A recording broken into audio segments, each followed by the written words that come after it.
За Арслан гардныханд өнөөдрийн мэндийг хүргэе. За 5 сарын 6 та бүхний хувьд бас нэлээх онцгой байдалтай гарч ирж байна. Ягаад гэвэл одоо та бүхний хувьд бол ийм гал модтой орд гэж үздэг. Тэгэхээр бол уран гараг, уран тэнгэрийн ван гараг нар энэ одоо гаргуудын одоо нөлөөгөөр таны эрч хүч нэлийн одоо хүчтэйгээр одоо ундарч байгаа гэх юм уу?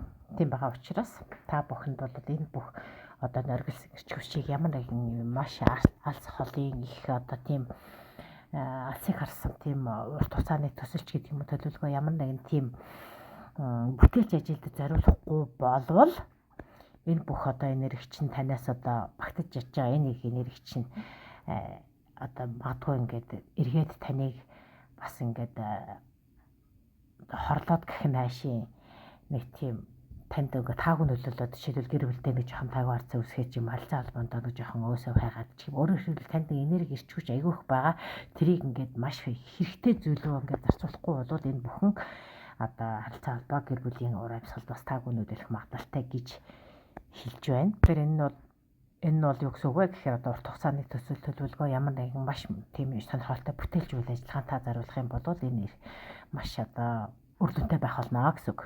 За тэгээд энэ уран гараг бол таны одоо яг 10 дугаар гэрт барилж байгаа учраас таны статус буюу одоо тийм нийгэмжлэх байр суурь, ажил төрөл одоо тэгээд нийгмийн одоо та ямар ажил төрөл эрхэлдгийг таны одоо статус байр суурь чинь хаана байдгийг тэр байх ёстой газартаа л одоо та тэр эрч хүчийг зориулах ёстой гэсэн санаа.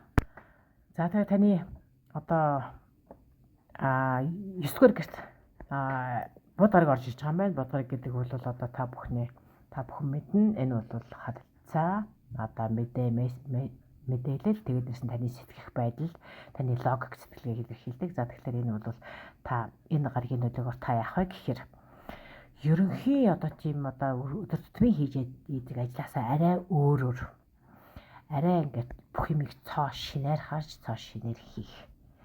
Сонирхолтой хүмүүстэй уулзах, маш тийм сонирхолтой санаануудыг хилцүүлэх, хэрэгжүүлэх талаар ярих одоо ийм сонирхолтой үйлдэлүүд орнож магадгүй гэсэн байна.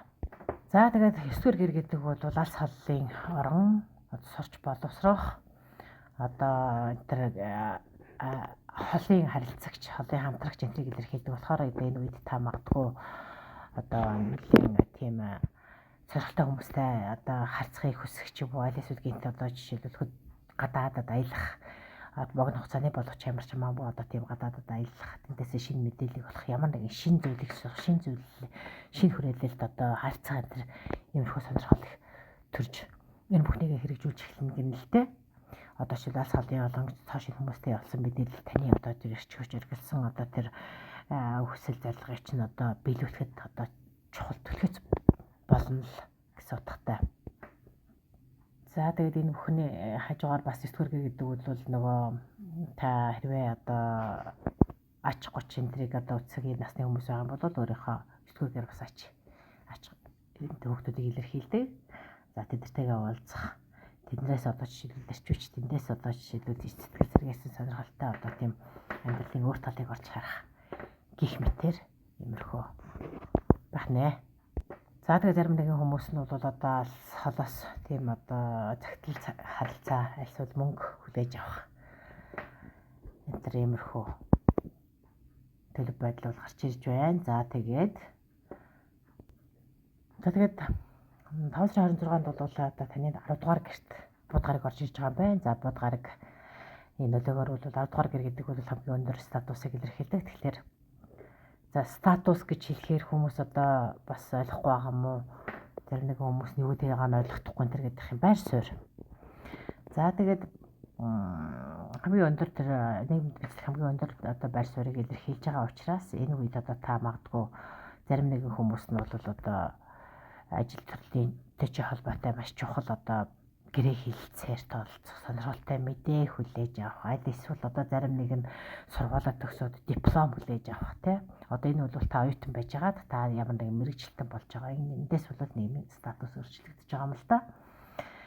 За тэгээд магадгүй одоо зарим нэг нь бол одоо жигийг ажил хөдөлмөрөөр эхлэж явж байгаа хүмүүс байх юм бол одоо энэ ажил төрөлтэй холбоотой цоо шин загвар, цоо шин хууль, журам дүрмийг одоо мөрдөх тухай одоо тийм хуулиасны бичиг баримтууд мэдээллийг хүлээж авах. Энэ нь одоо жишээлбэл таны тэр ажил төрөлд чинь мэдээж илүү одоо технологийн дэвшлиг ашиглаж гэдэг юм уу? Иймэрхүү байдлаар илүү одоо дэвшил гарах. Иймэрхүү сонирхолтой одоо боломжууд 5 сарын одоо сүүлийн дундаас эхлээд сүүлийн үеийн хүртэл үргэлжлэх нэ. За өөр нэгэн чухал гариг бол Венера буюу сугар гариг. За сугар гариг бол таны одоо 9-р гэрт байрлаж байна. За сугар гариг гэдэг бол хайр, дурлал, аз жаргал, баяр хөөр одоо таны сэтгэл одоо санааны хамгийн одоо тийм баяр баясгалантай, аз жаргалтай урам зориг өгөх энэ бүх одоо үйл явдлуудыг бол Венера сугар гаригийн зүгээс одоо тэр сугар гаригийн эрч энергийн хүчинд одоо иймэрхүү үйл явдал өрнөдөг гэж үздэг. Тэгэхээр энэ таны 9-р гэрт сугар гариг байрлаж байна гэдэг бол энэ мөн л одоо тийм сурах, боловсрох, аль эсвэл алс холын одоо түнш алс холын оронд одоо оронтой холбоотой үйл явдлуудыг илэрхийлдэг. Тэгэхээр энэ төрлийн одоо үйл явдал сугар гаригийн нөлөөгөөр энэ 5 сард бас нэлээд эрчимтэй өрнөх нэ. За тэгээ сугар гариг бол зөвхөн одоо хайр дурлал одоо хобби энтриг илэрхийлээ зогсохгүй бас бахан хэмжээний боловч одоо мөнгө санхүү орлогыг илэрхийлдэг болохоор энэ сард таны одоо зүгээс танд одоо алс холоо орноос 9-р гэрт байлж байгаа учраас алс холын орноос танд одоо тийм багахан хэмжээний одоо материалын тусламж, дэмжлэг, аль эсвэл мөнгө санхүү орлоготой холбоотой мэдээ тийм одоо орлого хамтар орж ирэх боломжтой гэж байна. За тэгээ магадгүй зарим нь бол одоо жишээлбэл онлайн ажил хийдэг байх юм бол одоо тэр хийсэн ажлынхаа одоо төлбөрийг мөнгийг онлайнаар хийсэн ажлынхаа төлбөрийг авдаг ч юм уу. Аль эсвэл зарим нэгэн хүмүүс одоо бра таваар бүтээгдэхүүн үйлдвэрлэдэг байлаа гэхэд тэрийг одоо онлайнаар борлуулдаг ч юм уу, онлайнаар одоо сурталчилдаг байлаа гэхэд энэ талаар одоо нэг татай мэдээг авдаг. Энэ бүхнээс одоо нэлийн амжилт олоод энэ бүхнээс таны одоо сэтгэл санааны байдал, таны бизнесийн, таны одоо хобби, таны одоо цаашдын амжилтанд нөлөөлсөн юм сонирхолтой таатай мэдээллүүдийг энэ үед Венера гаригийн нөлөөгөөр мөн Меркури гаригийн нөлөөгөөр аль алиных нь нөлөөгөөр энэ танд орж ирэх нэ. За тэгээд дээрэс нь 9-р гэр гэдэг бол бас тийм одоо зөвлөгөө, сэтгэл зүйн зөвлөгөө одоо чам магадгүй одоо зарим нэгэн хүн одоо жишээл ихтгэл үнэмшилтэй холбоотой юм уу? Шашин одоо ихтгэл үнэмшилтэй холбоотой тэр асуудлаар одоо хүмүүст хандах юм бол танд одоо асуудлыг шийдэх маш одоо сонирхолтой зөвлөгөө орж ирнэ гэнэлтэй, зөвлөгөө аавна гэнэлтэй. Энэ нь одоо магадгүй энэ заримдаа жишээлбэл одоо ажил төрлийн салбарт гэхэд та ямар нэгэн асуудалтай тулгарсан байсан бол тэрийг яаж шийдэх вэ гэдгийг асуудаж тэр гарц гаргалгааг зааж өгөх тийм хүнтэй бас учирнаа. Аль эсвэл одоо таны ажил төрөлд чинь маш тийм чухал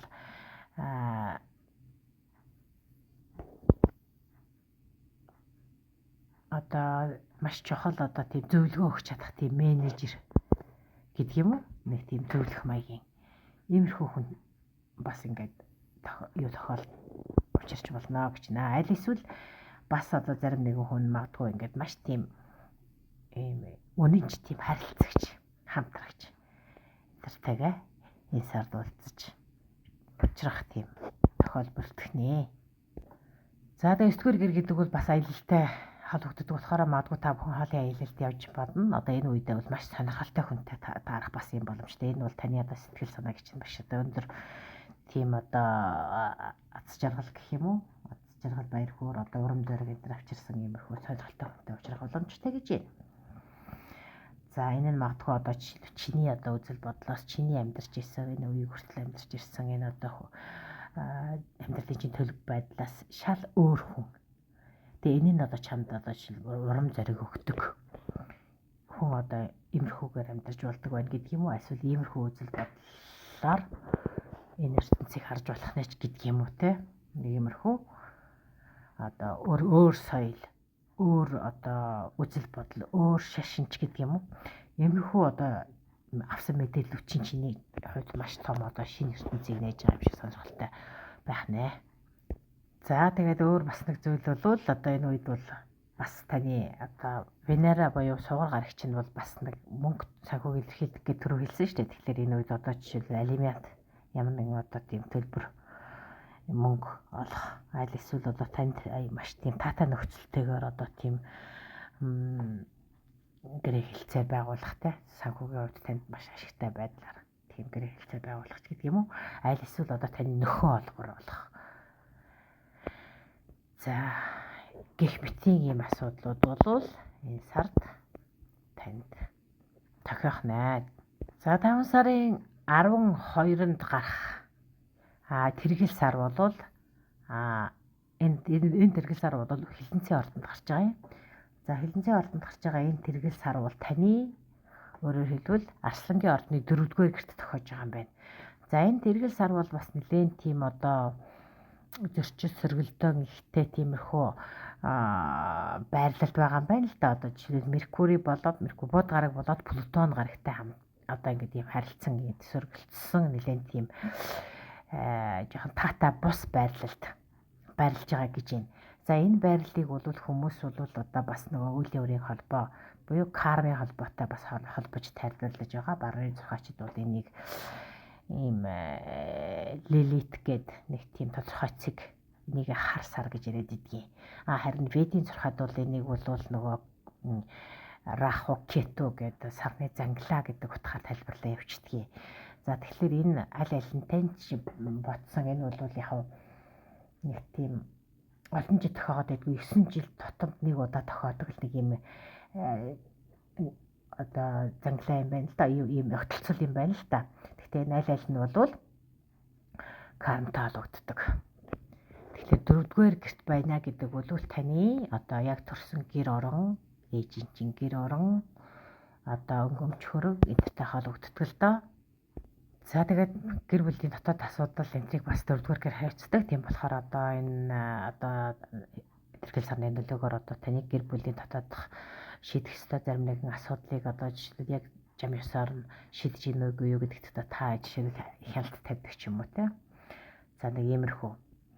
За энэ асуудлууд хөндөнө гэж. За тэгээд дээрэс нь одоо яг энэ кармтай холбоотой гэхээр та одоо шийдэл гэр доторх асуудлууд шийдэхдээ та дэндүү одоо тийм одоо бас эрх мэдлэл тэр нэг арай нэг тийм дам болсон юм. Дарангуйл мэдлэлтэй биш тийм ээ. Арай ноёлох тийм одоо байр суурийг хэтрүүлэх энэ бол асуудал бас жоохон зөрчил өсөхөө гэж бас сануулж байна. За тэгээд дээрэс нь одоо зарим нэгэн хүмүүсийн хувьд бол яг энэ өмч хөрөнгө таны одоо амьдрах орон байр энэ гэдгийг асуудлуудыг энэ үед хөндөж энэ үед бас шийдэх асуудал гарч ирдэ гэсэн байна.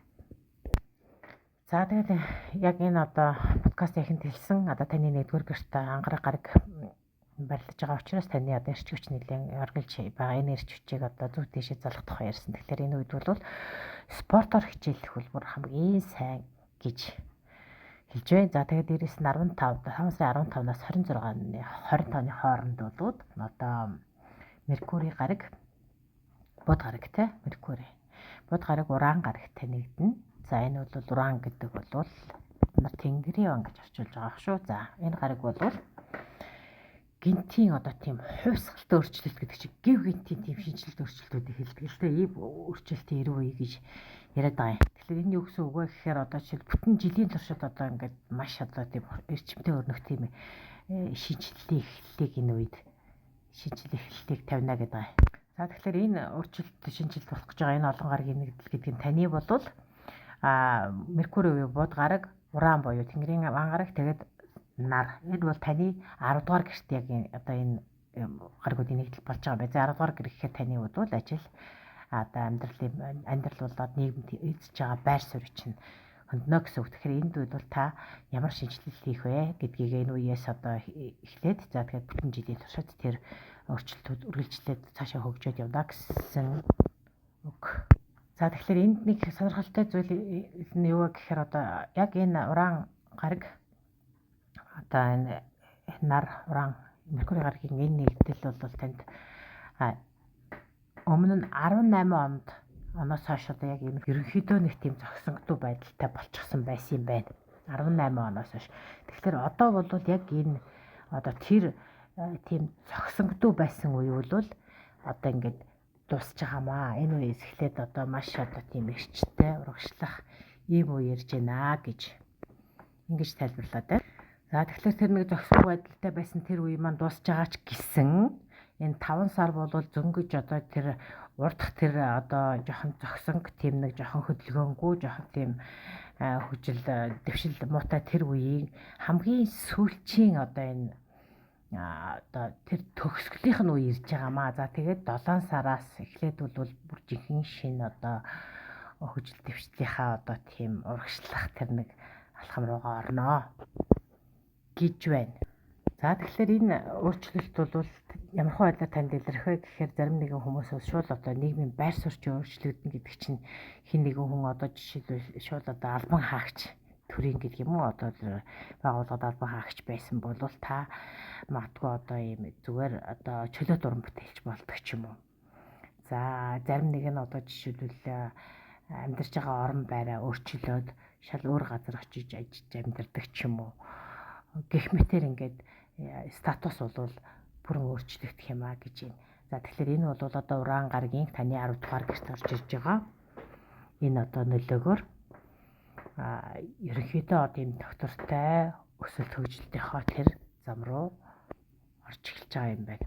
За 5 сарын 16-нд бол 5 сарын 26-нд бол дахиад шинэ сар гарна. 12-нд бол тэргэл сар байсан. Одоо 26 шинэ сар гарна. Энэ үед бол Меркурий буюу бод гараг бол одоо юу гэдэг ихийн ордонд орно. Энэ таны 11-р гэр. За тэгэхээр 11-р гэр гэдэг бол ирээдүй, төлөвлөгөө, хүсэл мөрөөдөл, биелэх энтер гэсэн одоо ийм арай илүү хөнгөн одоо ажиллах санаа зорилго нэгтэй хүмүүстэйгээ одоо нэгдэх энтер гэдэг их татаа урамсгалыг бүрдүүлсэн ийм үе ирж байгаа юм байна л да. Тэгэхээр энэ үе бол таны урд нь одоо урд өмнөх одоо нэг тийм гацсан байдалтай нэг тийм урагшлах ямар нэгэн урагшлах зам цаад болсон байдалтай энэ бүх юм ерөнхийдөө ингээд аажмаар ингээд алга болоод ерөнхийдөө бүх зүйл их хурдан бөгөөд их хөнгөнөөр ингээд урагшлаж эхлэх болно гэсэн байна. За 5 сарын 25-нд бол өөр бас нэг чухал үйл одоо астрологийн үйл явдал бол Сатурн буюу Сажир гараг таны 9-р гэрт орж ирж байгаа юм байна. За 9-р гэрт орж ирж байгаагаар бол та одоо тийм нэлээд одоо урт хугацааны одоо тийм алсыг харсан одоо ийм төсөл төлөвлөгөөг бол урагшлуулах тэр нь бол үр дүн нь